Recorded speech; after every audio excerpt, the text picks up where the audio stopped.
కేరళలో గర్ల్స్ మహిళలు అందరూ చక్కగా సారీ కట్టుకుంటారు, ఫుల్గా కవర్ చేసుకుంటారు, గాజులు వేసుకుంటారు, బొట్టు వేసుకుంటారు, నెక్లెస్ వేసుకుంటారు, ఇయర్ రింగ్స్ వేసుకుంటారు.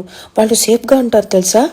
Meanwhile, a lot of times girls are abused by their own family members, by their own relatives. అప్పుడు ఏం చేయాలి? One of my most favorite actresses, Soundarya Gari photos were recently morphed using AI. Basically, it proves the point that a woman can be dead. It doesn't matter. Even ఆవిడ ఉన్నప్పుడు చీర కట్టుకున్న, ఆవిడ ఈ సమాజానికి తగ్గట్టు డ్రెస్ చేసుకున్నా కూడా ఆవిడ ఫొటోస్ తీసి they will morph. People are like that. We are not the ones saying yes all men. Men are saying yes all men. ఎందుకంటే ఆడవాళ్ళు ఇట్లా ఇట్లా ఇట్లా ఇట్లా ఇట్లా సమాజానికి తగ్గట్టు డ్రెస్ చేసుకోకపోతే, ఆడవాళ్ళు మగాళ్ళని రెచ్చగొడితే, ట్రిగర్ చేస్తే, ప్రవోక్ చేస్తే మగాళ్ళు అసాల్ట్ చేస్తారు అంటున్నారు. So basically all of these people are saying yes all men and men are dangerous.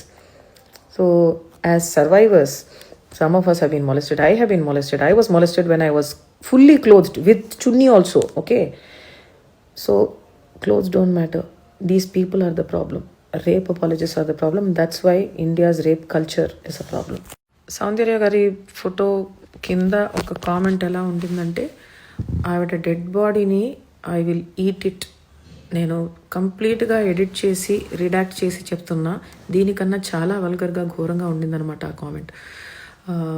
I can't share more than that. So this is the truth about people here and their mindsets. Recent టైమ్స్లో చాలా మంది cases వస్తున్నాయి where boys are being gang raped by men. So అబ్బాయిలు కూడా చీరలు కట్టుకోవాలా ఏమో చెప్తే నేను కూడా అట్లాగే మా అబ్బాయిని కూడా పెంచుతాను. బికాజ్ ఈ సమాజంలో, మీ సమాజంలో పెంచుతున్నాను కాబట్టి I need to understand how your rape apologist mindsets work. Blaming clothes for sexual abuse and sexual harassment and sexual assault on any gender is called a rape apologist mindset. So ఈ rape apologist mind సెట్ని comment చేసి ఇదే మన culture, ఇదే మన ప్రకృతి, ఇదే మన సమాజం, ఇదే మన భారతీయ సంస్కారం అని వాగుతున్నటువంటి మనుషులు, please remember this is called a rape apologist mindset. Rape జరగటానికి రీజన్స్ వెతికి they are blaming survivors and victims for just existing. Please call this out, please stop it, this is wrong. ఒక heroine actress వేసుకున్నటువంటి బట్టల్ని బట్టి abuse చేయడానికి, grab చేయడానికి, molest చేయడానికి, హ్యారెస్ చేయడానికి సిద్ధంగా ఉన్నటువంటి, ట్రిగర్ అయి రెడీగా ఉన్నారు కదా, వీళ్ళందరూ కూడా కుడ్ బీ అంటే వీళ్ళే సొసైటీ. వీళ్ళని చూసే మేమందరం కొంచెం ఇది డేంజర్, మనమే కేర్ఫుల్గా ఉండాలి అని చెప్తున్నారు కదా.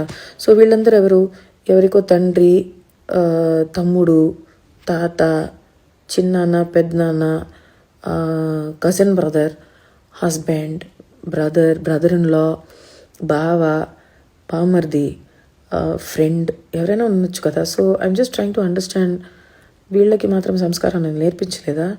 ఒక అమ్మాయి పబ్లిక్ స్పేస్లో ఉంటే, ఆవిడ ఒక ప్రొఫెషనల్గా పని చేస్తుంటే, అయితే ఇప్పుడు ఒలింపిక్ లెవెల్లో స్విమ్ సూట్స్ వేసుకొని ఒక ఫీమేల్ స్విమ్మర్ వెళ్ళి మెడల్ కొడితే ఎందుకు స్విమ్ సూట్ వేసుకొని అని చెప్తారా? అర్థం కావట్లేదు.